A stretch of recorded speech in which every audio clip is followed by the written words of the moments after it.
Friends, this is Priyanka. Welcome to my channel stern exam फेरी।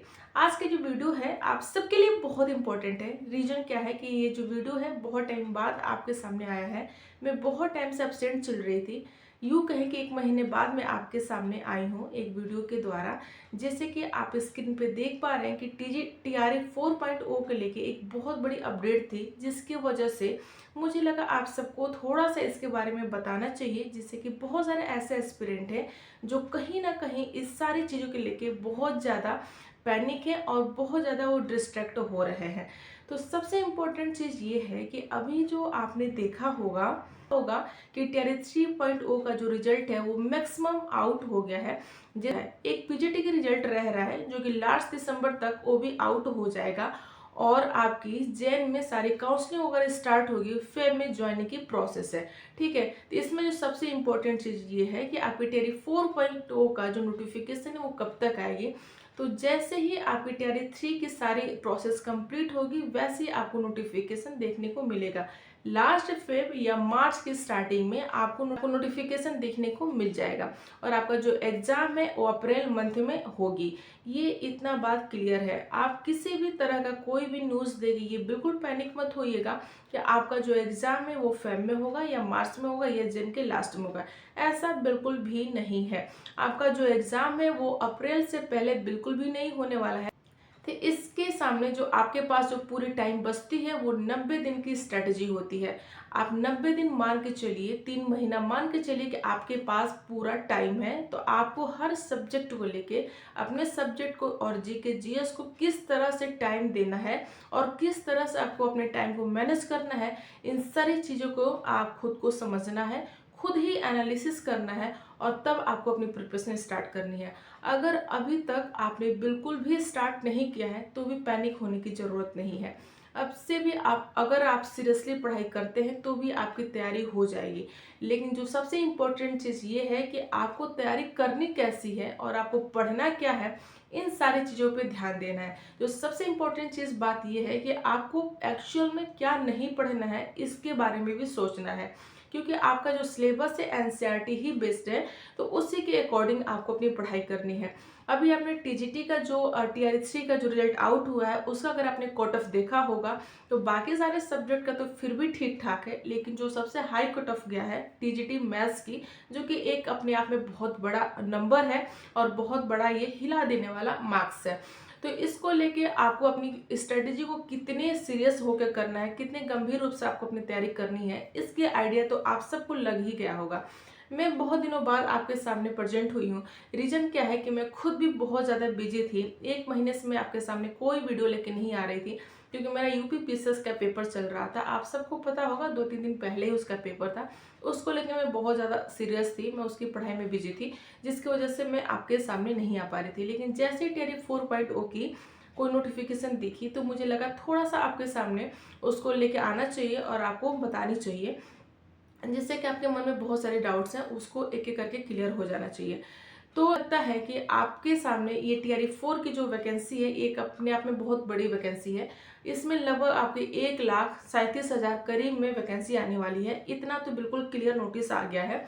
लेकिन जो सबसे इम्पोर्टेंट चीज़ ये है कि ये TRE 1,37,000 का जो नंबर है वो बढ़ भी सकता है और एज इट इज भी रह सकता है। अगर मान के चलें कि इतना भी रहता है 1,37,000 तो भी कम नहीं है, बहुत ज़्यादा वैकेंसी है। और आप वैकेंसी का जो लेवल है हर स्टेट में देख ही रहे हैं, तो प्लीज़ आप लोग बिल्कुल सीरियस हो जाइए, क्योंकि जब एक जॉब लग जाती है तो आपका माइंड कितना पीसफुल हो सकता है ये मैं अपने सेल्फ एक्सपीरियंस से बोल रही हूँ। फिर आपको किसी भी आगे की प्रिपरेशन के लिए वो माइंड में टेंशन नहीं होता है जो कि एक बिल्कुल जॉबलेस होके होता है, क्योंकि एक मेंटली रूप से इंसान बहुत स्ट्रांग हो जाता है एक जॉब पाने के बाद से और फिर अपनी स्टडी को बहुत बेहतरीन तरीके से कर पाता है। ठीक है, जब तक आप बिल्कुल कोई सा भी जॉब में नहीं होते हैं तब तक आपका माइंड बहुत डिस्टर्ब होता है और ये लगता है कि इतने लंबे टाइम से तैयारी कर रहे हैं, कुछ भी नहीं हो रहा है और क्या करें कैसे करें, इन सारी चीज़ों को लेकर माइंड में कहीं ना कहीं नेगेटिविटी आती है। ये मैं खुद के अनुभव से बता रही हूँ। लेकिन जब एक जॉब लग जाती है तो वही माइंड बहुत शांत होता है और आपकी अपनी पढ़ाई में मन लगता है। ये लगता है चलो कोई नहीं, जितना पढ़ा ठीक है, आगे और भी देखेंगे। मतलब आपकी बहुत शांति से अच्छी स्ट्रेटेजी होती है और डीपली और स्ट्रॉन्ग स्ट्रेटेजी होती है। तो आप प्लीज़ टीआरई 4 को हल्के में मत लीजिएगा, बिल्कुल सीरियस होकर पढ़ाई करिएगा और अपनी पूरी जी जान लगा के, पूरी मेहनत करके, पूरी शिद्दत से कोशिश करिएगा कि आपको टीआरई 4 में आपका एक सीट आपको मिल जाए।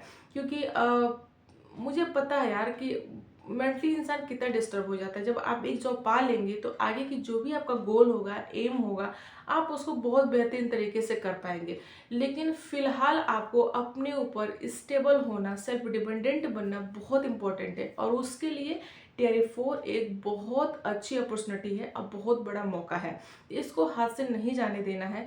अभी आपके पास जो 90 दिन का स्ट्रेटेजी प्लान है उसमें आपको अपने जीएस पे और अपने सब्जेक्ट पे बहुत अच्छे से कमांड करनी है। जीएस को अगर आप प्रतिदिन 3 घंटा लेके चलते हैं या 2.5 घंटा 2 घंटा डेली रेगुलर वे पे आपकी भी स्ट्रेटेजी हो जाएगी और अपने सब्जेक्ट पे फुल कमांड रखनी है। क्योंकि सब्जेक्ट में जितना अधिक नंबर आप स्कोर करेंगे आप उतना ज़्यादा नंबर गेन करने की लिस्ट में रहेंगे।